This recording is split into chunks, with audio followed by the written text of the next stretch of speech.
আগে সকালবেলা উঠেছো, ব্রহ্ম মুহূর্তে স্নান করেছো, স্নান করে সবার প্রথমে বৃন্দা মহারানীকে আগে জলদান করবে। আর বাকি যাই দান করো না কেন, সব থেকে আগে বৃন্দা মহারানীকে জলদান। কেন? এর বিশেষ মহিমা আছে। বৃন্দা মহারানীকে জলদান করলে কি লাভ হয়, কেমন ফল হয়, মন দিয়ে শোনো। এক চমৎকার কথা আছে, খুব সুন্দর কথা আছে। এক বণিকের প্রসঙ্গ আসে। এক বণিক খুব ধনবান, আয় উপার্জন বিস্তর, অনেক সম্পত্তি আছে, কিন্তু সে এত কৃপণ আর সবসময় অর্থকরীর চিন্তায় তিনি চিন্তাতুর থাকে। এই বণিকের যে পত্নী, সে আবার অত্যন্ত ধার্মিক, অত্যন্ত ধার্মিক পত্নী, ধর্ম কর্ম নিয়ে সব সময় লেগে আছে। এখন বণিক মহাশয় কি বলেছেন পত্নীকে? বলে, শোনো গিন্নি, ধর্ম কর্ম যা করার তুমি করো বাবু, আমাকে ধর্ম কর্মে টানাটানি করবে না। বলে, বেশ ঠিক আছে। দেখবে অনেক জায়গায় অনেক সময় থাকে, আমাদের সবার অভিজ্ঞতা আছে, এমন কিছু স্বামী থাকে, এমন কিছু স্ত্রী থাকে, তারা হয়তো নিজেরা করতে পারছে না, অপরকে বলে ঠিক আছে তুমি যাও। অনেক বাবারা আছে বলে, এখানে অধিকাংশ মায়েরা এসছে, অনেক বাবারা বলে, দেখো আমি তো যেতে পারছি না, ভালো তুমি ধর্ম কর্ম করো। আবার অনেক বাবা আছে কি বলে, আমিও করব না, তুমিও করবে না, বাড়িতেই বসে থাকবো, কোথাও যেতে হবে না। এই যে বণিক, এই বণিক একটু অন্যরকমের। এই বণিক কিরকম? এই বণিক বলছে, আমি তো করতে পারি না, আর শোনো আমার এইসবে মতিগতি নাই, তুমি যাও, তুমি করো, কিন্তু আমাকে টানাটানি করবে। ভালো কথা। এখন গিন্নি, মনে করো এইখানেই কেউ হয়তো ওই বণিকের গিন্নি আছে, এসে বসে গেছে কার্তিক মাসে, এই বৈশাখ মাসের আগে, আর বৈশাখের মাহাত্ম্য শ্রবণ করেছে, খুব ভালো শ্রবণ করেছে। কি কি করতে হয়, বৃন্দা মহারানীকে জল দিতে হয়, ব্রহ্ম মুহূর্তে স্নান করতে হয়, দান ধ্যান করতে হয়, কীর্তন করতে হয়, হরিনাম করতে হয়, আদি আদি সব শ্রবণ করেছে। আর শ্রবণ যখন করেছে, এবার বাড়িতে গেছে, দেখতে দেখতে কয়েকদিন পরে বৈশাখ মাস এসে উপস্থিত হয়েছে। এখন গিন্নি চিন্তা করছে, আমি তো নয় করব, আমার স্বামী। বলে, হ্যাঁ গো শোনো, সারা বছর তো কিছু বলি না, তা একটা কাজ করো, বৈশাখ মাস পড়েছে, একটু ব্রহ্ম মুহূর্তে স্নান করো।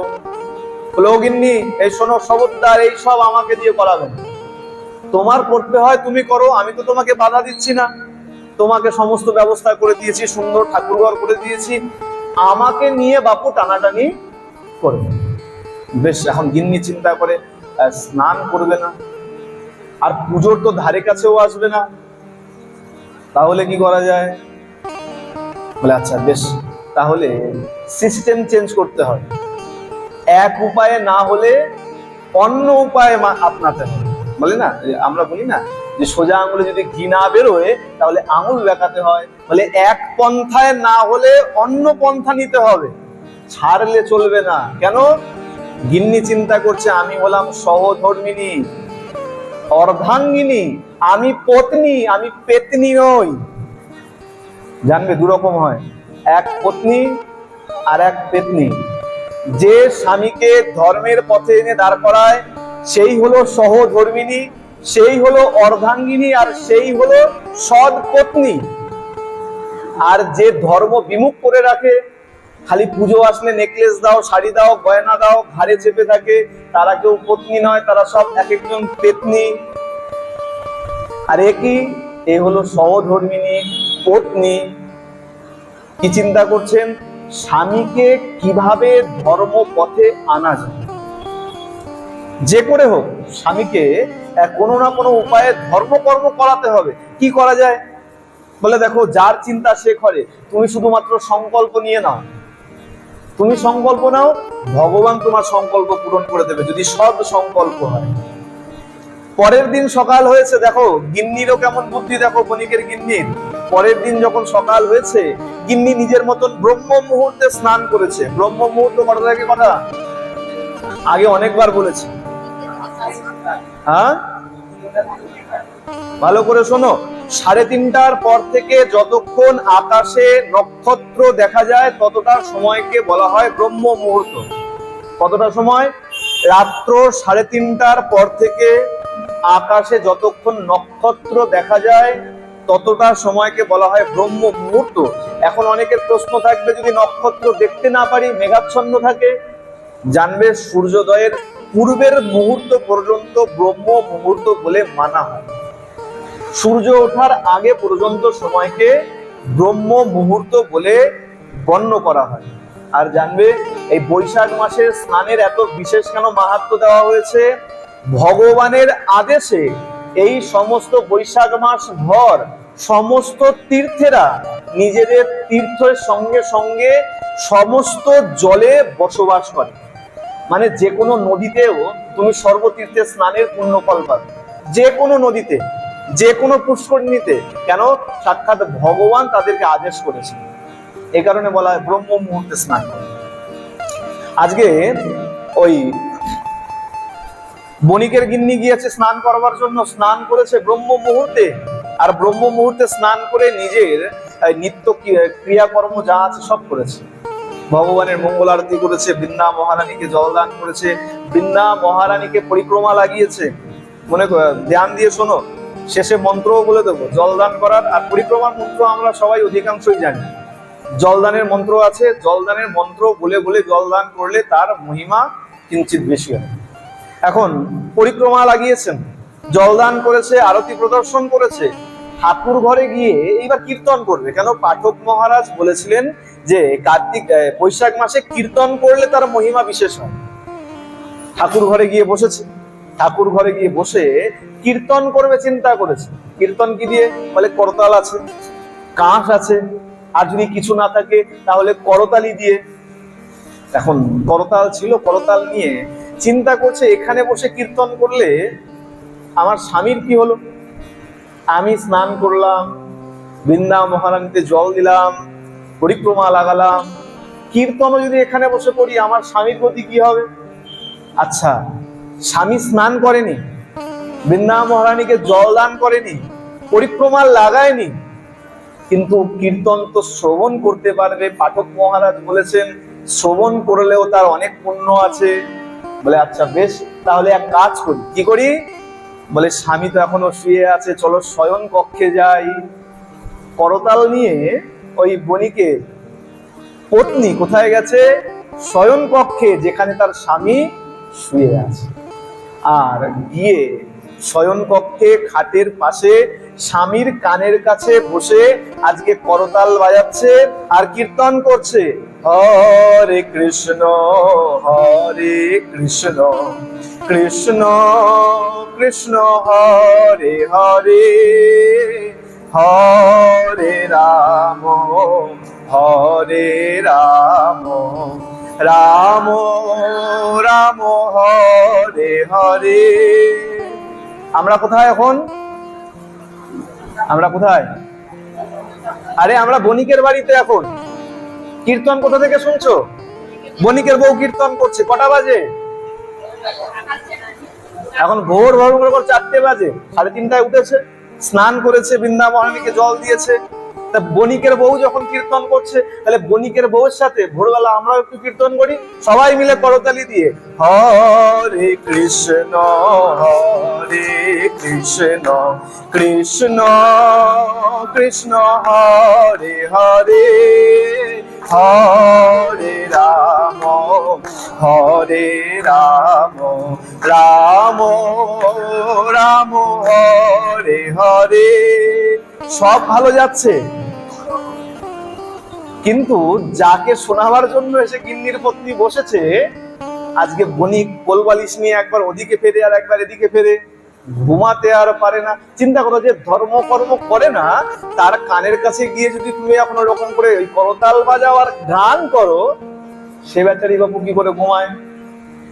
ও গিন্নি, আরে এত সুন্দর ঠাকুর ঘর বানিয়ে দিয়েছি, তা ঠাকুর ঘর ছেড়ে বাবু তুমি আমার এই শয়ন কক্ষে কিসের জন্য? যাও যাও যাও, ঠাকুর ঘরে যাও, আমাকে জ্বালাতন করো না।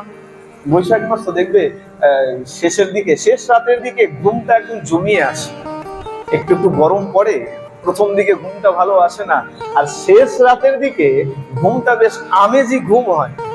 আর ওই সময় যদি কেউ বিরক্ত করে তাহলে কেমন লাগে? আরে আরে বাবু যাও যাও, ঠাকুর ঘরে যাও। গিন্নি চিন্তা করছে, না, একদিনে সব ডোজ দিয়ে দিলে পরে অসুবিধা আছে। ডাক্তার লিখে দেয় 7 দিনে 7টা ওষুধ খাবেন। এখন তুমি যদি বাড়িতে এসে ওই 7টা বড়ি একবারে খেয়ে নাও, হিতে বিপরীত হয়ে যাবে। রোগ কমার পরিবর্তে দেখা যাবে তুমি একদম গোবিন্দায় নমঃ।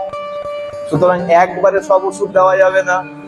আজকে 1 ডোজ দিয়েছি, কালকে আবার আরেক ডোজ, পরের দিন আবার সকাল হয়েছে। বণিকের পত্নী আজকেও ব্রহ্ম মুহূর্তে স্নান করেছে, বৃন্দা মহারানীতে জল দান করেছে, পরিক্রমা লাগিয়েছে, আর যথারীতি গতকালের মতন আজকেও করতাল নিয়ে ওই বণিকের কানের কাছে আর প্রভাতী সুরে কীর্তন লাগিয়েছে। এখন বণিক আজকে একটু খেপে গেছে, কি রোজ রোজ তুমি সকালবেলা হলে পরে আমার কানের কাছে বসে বসে কীর্তন করো, আমার তো জীবনটা একদম নরক বানিয়ে দিলে। ভেবেছিলাম একটা ভালো বউ বিয়ে করে এনেছিলাম, আর এই যে আমার ঘুমটাই তুমি নষ্ট করে দিলে, নরক করে দিলে পুরো জীবনটাকে আমার। তোমার কি ঠাকুর ঘর পছন্দ হয় না? যাও না বাপু, ঠাকুর ঘরে বসে বসে গিয়ে কীর্তন করো। একটু বলে ঠলে বালিশ নিয়ে ওই পাশে ফিরে শুয়ে পড়েছে। বণিকের গিয়ে চিন্তা করছে, বেশ ঠিক আছে, আজকে দ্বিতীয় দিন, তৃতীয় দিনের তৃতীয় ডোজ দেওয়া যাবে, আজকে আর বেশি নয়। চলে গেছে। পরের দিন আবার যথারীতি ব্রহ্ম মুহূর্তে স্নান করেছে, আর স্নান করে আবার যথারীতি নিজের ক্রিয়া কর্ম সেরে আবার স্বামীর কানের কাছে করতাল নিয়ে এসে বসে গেছে। আজকে আবারও কীর্তন আরম্ভ করেছে, আর আজকে আমার বণিক মহাশয় গিয়েছেন চরম খোঁজে, সাংঘাতিক খোঁজে গেছে। আরে রোজ রোজ তোমাকে বলছি, আর রোজ তুমি এখানে এসে বসে যাচ্ছ, আবার মনে মনে ভয় আছে, বাবু আবার যদি বেশি বলি, আর যদি রইলো ঝোলা চললো বলা, গিন্নি যদি আবার বাপের বাড়ি চলে যায়, তাহলে তো মুশকিল হয়ে যাবে। রান্না করে দেবে কে, কাপড় ধুয়ে দেবে কে, ঘর মুছবে কে, বাসন মাজবে কে? না, বেশি কিছু বলা যাবে। কি করেছে, গিন্নির ওপরে রাগ করে আমার বণিক মহাশয় আজকে চলে গেছে স্নান করবার জন্য। কটা বাজে? মনে করো 4টে বাজে। যে মানুষ কোনোদিন ব্রহ্ম মুহূর্তে স্নান করে না, আজকে গিন্নির উপরে রাগ করে ব্রহ্ম মুহূর্তে আজকে নদীতে গেছে স্নান করবার জন্য। চিন্তা করো, এটা হলো পত্নী। যে করেই হোক স্বামীকে ধর্মের পথে এনে দাঁড় করাবো। প্রেম সে বলো। এখন রাগে গজগজ করতে করতে চলে গেছে, তো গামছা নিতে গেছে ভুলে। রাগ হলে যা হয় দেখো না, বাড়িতে যখন অনেক রাগ টাগ হয়, হ্যাঁ, বাজারে যাবে, এবার হয়তো স্বামী স্ত্রীর মধ্যে এমন ঝগড়া হলো, বাজারে তো গেল কিন্তু ব্যাগ নিতেই ভুলে গেছে, কি ফর্দ নিতেই ভুলে গেছে। আজকে বণিক মহাশয় স্নানে গেছে, গামছা নিতে ভুলে গেছে। কি করা যায়? স্নানে নেমেছে, এবার হাত দিয়েছে, গিন্নি গামছা দাও। গামছা নিতে ভুলে গেছি, গামছা দাও। গিন্নি ঘরের থেকে উত্তর দেয়, আগে একবার হরে কৃষ্ণ বলো, গামছা দেব। এখন যে ধর্ম করে না তার কাছে আর কি হরে কৃষ্ণ? বণিক রেগে গিয়ে বলছে, আমি ওইসব হরে কৃষ্ণ কৃষ্ণ বলতে পারবো না, দাও তাড়াতাড়ি গামছা দাও। বলে একবার বলো।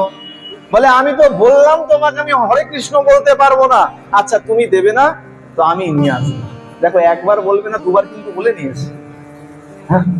একবার বলবে না, দুবার কিন্তু ইতিমধ্যে বলা হয়ে গেছে।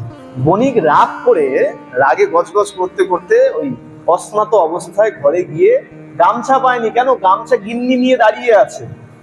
একবার যদি হরে কৃষ্ণ বলে, গিয়ে গামছা দিয়ে দেবো। ঘরে গিয়ে গামছা পায়নি, কি করেছে, বণিক একটা নতুন গামছা হাতের সামনে পেয়েছে, নিয়ে চলে গেছে। নিয়ে গেছে, এখন যতক্ষণে নিয়ে স্নান করতে নামবে, গিন্নি হন্তদন্ত হয়ে দৌড়ে গেছে, আরে আরে করো কি, ওটা তো নতুন গামছা, ওটা ব্যবহার করতে পারবে না, এই না হয় না, পুরনো গামছা নাও। ততক্ষণে বণিক সেই নতুন গামছা ভিজিয়ে ফেলেছে। তা চিন্তা করছে, বেশ, আজকে ব্যবহার না করি, আগামী দিন করব, ভালো করে ধুয়ে দিই। দেখো না, গামছা বা নতুন কাপড়ে মার থাকলে যা হয়, ব্যবহার করা যায় না।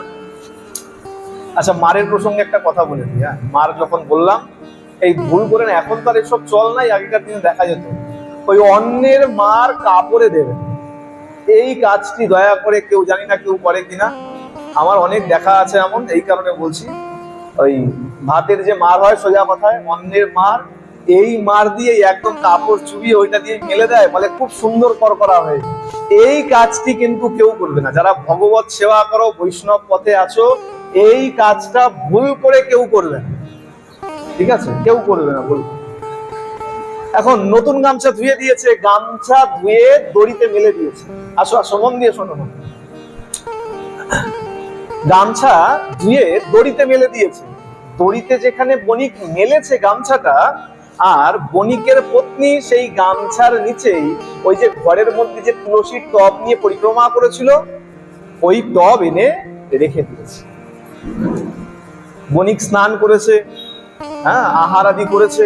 বণিক চিন্তা করেছে যে হাটে যাব, বণিক তো ব্যবসায়ী, হাটে যাবে। তা হাটে গেলে পরে দুপুরবেলা ঠিক মতন ফিরতে পারি না, যাক বউয়ের উপরে রাগ করে অন্তত ভোরবেলা স্নানটা তো হয়ে গেছে, একদম খাওয়া দাওয়া করে যাই, একবারে ওই বেলা ফিরবো, আর মাঝখানে দুপুরবেলা ফিরবো। খাওয়া দাওয়া করে এখন বণিক বাবু চলেছেন হাটে। হাটে গেছে, যা বিক্রি বাট্টা ব্যবসা বাণিজ্য করেছে। বিকাল বেলা, বিকালের সময় বণিক মহাশয় ফিরতে লেগেছেন ঘরে। আর বৈশাখ মাস, কাল বৈশাখী কেউ বলতে পারে না কখন আরম্ভ হবে, এই ভালো তো এই খারাপ। হঠাৎ করে এত সাংঘাতিক কাল বৈশাখী লেগে গেছে, আর কাল বৈশাখীর চোটে এক বিশাল গাছের মস্ত ডাল ভেঙে পড়বিত পর সোজা আমার বণিক বাবুর মাথায়। আর বিশাল ডাল যখনই ভেঙে পড়েছে, ডাল ভেঙে পড়ার কারণে আমার বণিক বাবু সেখানেই গোবিন্দায় নমঃ, সেখানেই মারা গেছে। যমদূত চলে এসেছে, যমদূত আচ্ছা করে বেঁধে আজকে যম মহারাজের কাছে নিয়ে উপস্থিত হয়েছে। মহারাজ, নিয়ে এসছি পাপীকে। যম মহারাজ বলছেন, চিত্রগুপ্ত শুরু করো, হিসাব শুরু করো, ওর কি পাপ কি পুণ্য বিচার করো। এখন যম মহারাজের কথা মতো চিত্রগুপ্ত বিচার করতে লেগেছে। মহারাজ, এর তো জীবনে খালি পাপ আর পাপ। বলে, শোনো, সম্পূর্ণ না দেখে কখনো বিচার করবে না, একদম শেষ পর্যন্ত আগে দেখে নাও, তারপরে বিচার দেবে। সমস্ত বিচার করেছে। বিচার করে আজকে যমদূত যম মহারাজের কাছে চিত্রগুপ্ত গিয়ে বলছেন, মহারাজ, এই বণিক অনেক পাপ করেছে ঠিকই, কিন্তু মরার আগে বৈশাখ মাসে ব্রহ্ম মুহূর্তে স্নান করেছে, আর বৃন্দা মহারানীকে 7 ফোঁটা জল দান করেছে। যেই মাত্র বলেছে বৃন্দা মহারানীকে 7 ফোঁটা জল দান করেছে, আমার যমরাজ সিংহাসন ছেড়ে হাত জোর করে উঠে দাঁড়িয়েছে, আর হাত দিয়েছে, এই তাড়াতাড়ি আয়, কারা আনতে গেছিলি একে, তাড়াতাড়ি আয়। যমদূতেরা যখন এসে, তাড়াতাড়ি প্রণাম কর, তাড়াতাড়ি প্রণাম কর। কেন মহারাজ এই পাপীকে? আরে পাপী না, তোরা জানিস না, এ মহাত্মা বৃন্দা মহারানীকে 7 ফোঁটা জল দান করেছে। এদিকে বণিক চিন্তা করে, কি ব্যাপার, এই যম মহারাজ তার চেলা চামুন্ডার সাথে ওই কানে কানে ফুসুর ফুসুর ফুসুর ফুসুর কি করে, আর সবাই আমাকে প্রণাম করে কেন, যম মহারাজ হাত জোর করে দাঁড়িয়ে কেন? তার মানে আমার বিশেষ কোনো পুণ্য আছে। দেখো, কটু ব্যক্তির মন সর্বদা কটুই থাকে, যেখানেই যাক না কেন। হ্যাঁ, এখন বণিক চিন্তা করছে, আমার নিশ্চয়ই এমন কোনো পুণ্য আছে যে কারণে যম মহারাজ হাত জোর করে উঠে দাঁড়িয়েছে। মহারাজ, কি ব্যাপার, আপনি হাত জোর করে দাঁড়িয়ে সবাই আমাকে প্রণাম কেন করে? বলে, বাবা শোন, তোর অনেক বড় পুণ্য আছে, তুই বৃন্দা মহারানীকে 7 ফোঁটা জল দান করেছিস। বলে, এটা হতেই পারে না, আমি সারা জীবনে ধর্মকর্ম কিছু করিনি, আর জল দান আমি কোনোদিন করিনি। বলে, হ্যাঁ বাপু শোন, তুই একটা কাজ করেছিলি। কি করেছিস জানিস? ওই যে বৈশাখ মাসে সকালবেলা স্নান করেছিল, স্নান করে গামছাটা যে মেলে দিয়েছে, ভালো করে নিংড়ে গামছা মেলে দিয়েছে, আর গামছার থেকে তার পত্নী যে টপটা নিচে এনে রেখেছিল, সেই গামছার থেকে ফোঁটা ফোঁটা করে 7 ফোঁটা জল ওই বৃন্দা মহারানীর কোপরে পড়েছে। ভালো করে শোনো, আবার বাড়িতে গিয়ে কেউ ভিজা গামছা বৃন্দা মহারানীর ওপরে মেলে দিও না। কেউ আবার এই কর্মটি করো না, হাত জোর করে। প্রথম কথা শোনো, বৃন্দা মহারানীর ওপরে আমাদের পরিধানকৃত বস্ত্রের ছায়াও যেন না পড়ে, এইভাবে বৃন্দা মহারানীকে রোপণ করতে হয়। খালি বৃন্দা মহারানী আনলাম বাড়িতে বসিয়ে দিলাম, এটা উচিত নয়। কিভাবে রোপণ করতে হয়? কাপড় যখন মেলবে, সেই কাপড়ের ছায়াও যেন বৃন্দা মহারানীর ওপরে গিয়ে না পড়ে, এতটা পর্যন্ত ধ্যান দিতে হবে। এটাও অপরাধ বলা হয়েছে, এমনি সেমনি নয়, এটাও অপরাধ। বৃন্দা মহারানীকে এমন ভাবে রোপণ করা উচিত, বৃন্দা মহারানীর ছায়া যেন তোমার বাড়ির পথের উপরে না পড়ে, এটাও অপরাধ। বৃন্দা মহারানীর ছায়াকে যদি পাড়িয়ে যাও, সেটা বৃন্দা মহারানীকে পাড়িয়ে যাওয়ার সমান বলা হয়েছে। সুতরাং এইগুলো ধ্যান দিয়ে তারপরে বৃন্দা মহারানীকে রোপণ করা উচিত। এত সহজ নয়, ধর্ম এত সহজ নয়। আমরা মনে করি খালি গুরুদেবের থেকে দীক্ষা নিলাম, নাম জপ করলাম, আর ওই যেমন তেমন ভাবে কাটিয়ে দিলাম, এত সহজ নয়। বৃন্দা মহারানীর ক্ষেত্রেও এগুলো লক্ষ্য করতে হবে। কোনো কাপড় বৃন্দা মহারানীর উপরে মেলা যাবে না।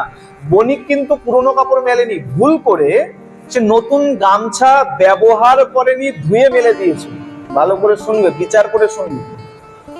এখন যখনই বলেছে যে গামছা থেকে 7 ফোঁটা জল পড়েছে আর সেটাই জলদানের সমান হয়ে গেছে, বণিক এখন চিন্তা করছে, হায় রে পোড়া কপাল, গামছাটা যে কেন নিংড়ালাম, যদি না নিংড়াতাম তাহলে আরো কতটা জল বেশি পড়তো। আচ্ছা মহারাজ, এই 7 ফোঁটা জলের দরুন পুণ্য কি হয়েছে?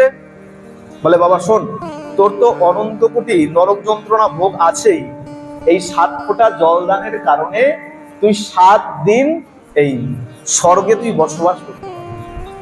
ভালো করে বিচার করো। কালকে থেকে, আজকে থেকে দান করা আরম্ভ হয়ে গেছে বৃন্দা মহারানীতে জলদান। দান করলে কি হয়, ভালো করে বিচার করে দান করো।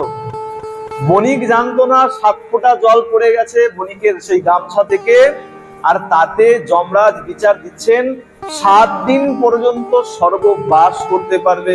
আচ্ছা তুই কোনটা নিবি, আগে নরক যন্ত্রণা ভোগ নাকি আগে স্বর্গ সুখ?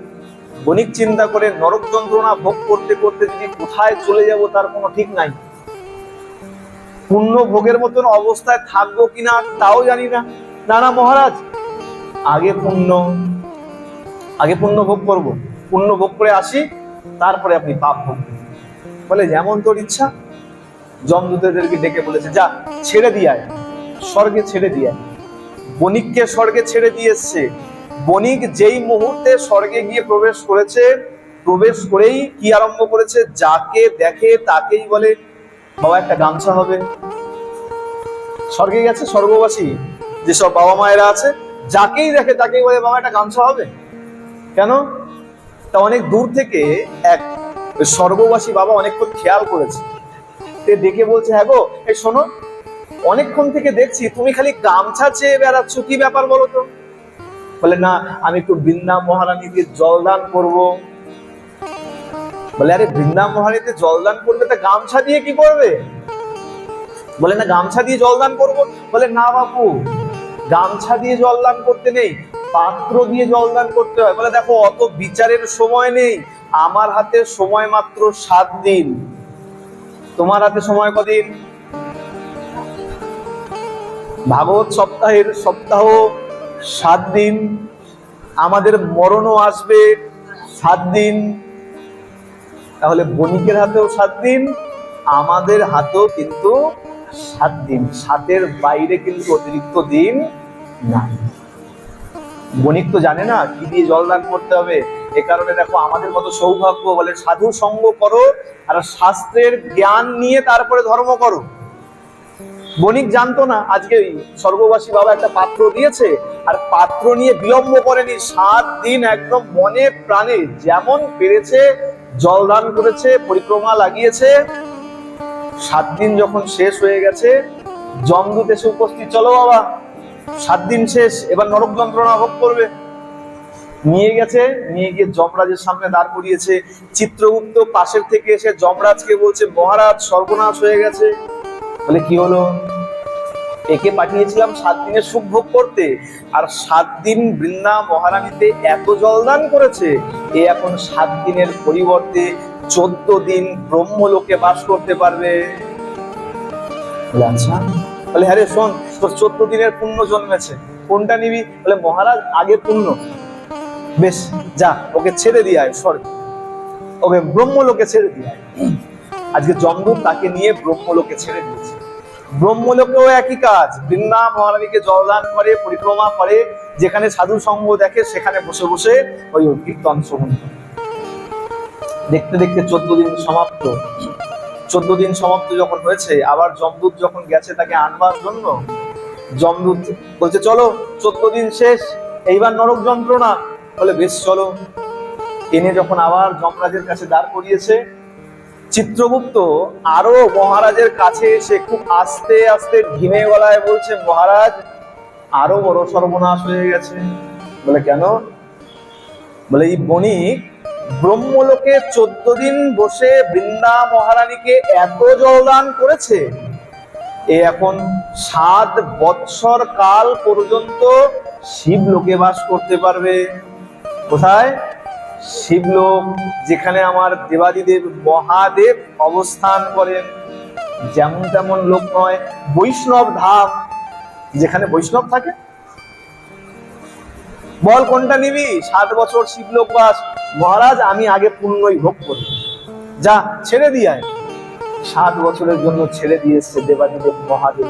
চিন্তা করো, বৈষ্ণবানাং যথাসম্ভু, আর সেই মহাদেবকে যদি একবার দর্শন করে তাহলে তার মধ্যে আর কি পাপ থাকে? বলিয়ে শিব শঙ্কর ভোলানাথ কি। 7 বছর বৃন্দা মহারানীকে জলদান করেছেন, দেবাদিদেব মহাদেবের দর্শন পেয়েছেন, সাধু সঙ্গ করেছেন। 7 বছর এই যে বৈষ্ণবের দর্শনে তার মনের সব মলিনতা দূর হয়ে গেছে। শোনো, গঙ্গার কৃপা পেতে গেলে তোমাকে গঙ্গায় যেতে হবে। আর বৈষ্ণবের মহত্ব কতটা? বলে দর্শন মাত্রই তোমার মধ্যে যে পাপ আছে সেই পাপ নাশ করতে পারে, এতটা ক্ষমতা রাখে বৈষ্ণব। গঙ্গার কাছে যেতে হবে, গঙ্গাকে স্পর্শ করতে হবে, তারপরে গিয়ে পুণ্য পাবে। আর বৈষ্ণবের দর্শন হওয়া মাত্রই তোমার যত যত পাপ আছে সেই পাপ সব ভস্ম। সুতরাং বৈষ্ণবের ক্ষমতা চিরকালের জন্যই অধিক। আর সেখানে মহাদেবের দর্শন পেয়েছে, মনের সব পঙ্কিলতা দূর হয়ে গেছে, অনুশোচনা করছে। 7 বছর শেষ, যমদূত এসছে। এখন অনুশোচনা করে বণিক যমদূতদেরকে বলছে, শোন, এবার যে আমাকে নিয়ে যাচ্ছিস না, এইবার যদি আমার কোনো পুণ্য থাকে আমাকে সেই পুণ্যের ভোগ দিবি না। কেন?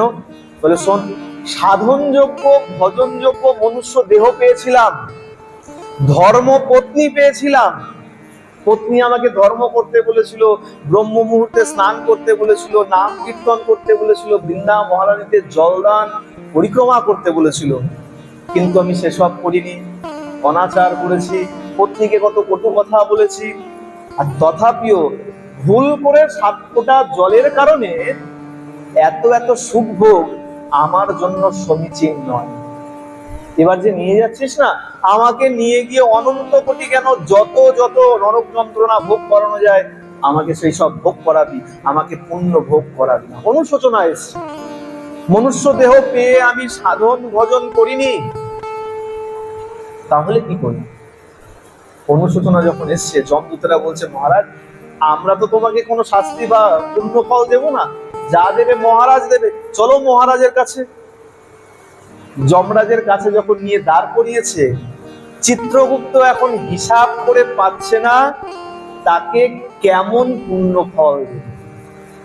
এতক্ষণ পর্যন্ত তো নয় দ্বিগুণ দ্বিগুণ করে দিয়ে গেছে, 7 দিনেরটা 14 দিন, 14 দিনেরটা 7 বছর পর্যন্ত দিয়ে গেছে, কিন্তু এখন 7 বছর বসে বৃন্দা মহারানীতে জলদানের যে কেমন পুণ্য ফল দান করবে তা চিত্রগুপ্ত পর্যন্ত হিসাব করে মেলাতে পারছে। যমরাজ চিন্তায় পড়ে গেছে, একে কেমন পুণ্য ফল দেওয়া উচিত, কি দিলে পরে ঠিকঠাক হবে। চিন্তা যখন করছে তখন দেখতে দেখতে সাক্ষাৎ বৈকুণ্ঠাধীশ ভগবান সাক্ষাৎ নিজে রথ নিয়ে, বিমান নিয়ে আজকে যমলোকের একদম সন্নিকটে এসে উপস্থিত হয়েছে। আর উপস্থিত হয়ে হাত দিয়েছেন বণিককে, বণিক ওই যমলোকে তোমার এখন আর কোনো অবস্থান করার প্রয়োজন নাই, যমলোকে তোমার এখন আর থাকতে হবে না, চলে এসো, এসো আমার সঙ্গে বিমানে বসো আর আমার সঙ্গে বৈকুণ্ঠ ধাম চলো। বলিয়ে ভক্তবৎসল ভগবান কি, প্রেম সে বলো। সাক্ষাৎ ভগবান পুণ্য ফল হিসাবে সেই বণিককে রথে চড়িয়ে বৈকুণ্ঠে নিয়ে। এবার বিচার লাগাও, বণিক না জেনে না বুঝে 7 ফোঁটা জল দান করেছিল, না জেনে, কিচ্ছু জানতো না, ধর্ম কর্ম কিচ্ছু জানতো না, ধর্মের হিসাবেও জল দান করেনি, জল দান করবার জন্য জল দান করেনি, ভুল করে একটা ভেজা গামছা রেখে দিয়েছিল। সেই 7 ফোঁটা জলের কারণে যদি তার এত বড় গতি লাভ হয়ে থাকে, আর আমরা যদি জেনে শুনে ভক্তিতে স্বভক্তি শ্রিয়ম, যদি ভক্তির সঙ্গে যদি বৃন্দা মহারানীকে জলদান করা যায়, তাহলে ভগবান কি আমাদেরকে সদ্গতি প্রদান করবেন না? সুতরাং সবাই ভক্তি সহকারে বৃন্দা মহারানীতে জলদান করবেন। বৃন্দা মহারানীতে যত যত জলদান করবেন, জানবেন যত ফোঁটা জলদান করবেন তত ফোঁটায় ফোঁটায় আপনার হৃদয়ের কলসীও ভক্তি বাড়িতে পরিপূর্ণ হবে। বলিয়ে বৃন্দা মহারানী কি, তুলসী মহারানী কি, ভক্তি দেবী কি, প্রেম সে বলো। সুতরাং বৈশাখ মাসে আর যাই করো আর না করো, এই যে সামান্য সামান্য কিছু বিধান আছে যেগুলো কোনোভাবে কোনো দিক থেকেই কঠিন নয়। ব্রহ্ম মুহূর্তে স্নান কঠিন নয়, বৃন্দা মহারানীতে জলদান কঠিন নয়, পরিক্রমা লাগানো কঠিন নয়, সামান্য দান ধ্যান করা কঠিন নয়। এই সামান্য সামান্য কর্ম করলে পরেই বলা হচ্ছে তোমাকে এই নরক যন্ত্রণা আর দ্বিতীয়বারের জন্য ভোগ করতে। আর যদি একবার বৃন্দা মহারানী বিশেষ পিত হইয়া যায়, হয়তো জল দিচ্ছ, তোমার জলদানে যদি বৃন্দা মহারানী একটু বিশেষ পিত হয়ে যায়, না জানি সাক্ষাৎ ভগবানকেই তোমার হাতে দান করে দেয়। ভক্তিমতী তিনি চাইলে পরে সাক্ষাৎ ভগবানের ভক্তি, বলে বৃন্দা মহারানীর কৃপা ছাড়া ভক্তি জগতে তোমার প্রবেশ কোনোভাবেই হতে পারে। এ কারণে বলা হয় ভক্তি মহারানী। কেন? বলে ভক্তির মালকিনী হচ্ছেন ইনি, ইনি চাইলেই তোমার মধ্যে ভক্তি আসতে পারে, নচেত ভক্তি তুমি কখনো পেতে পারো। সুতরাং বৈশাখ মাসে সবাই ব্রহ্ম মুহূর্তে স্নান করবেন, আর স্নান করে অবশ্যই বৃন্দা মহারানীতে জলদান করবেন। বৃন্দা মহারানীতে যখন জলদান করবেন, ধ্যান দেবেন কথার দিকে। জল এভাবে দেবেন না যাতে জল ছিটে ছিটে আপনার পায়ে এসে পড়ে।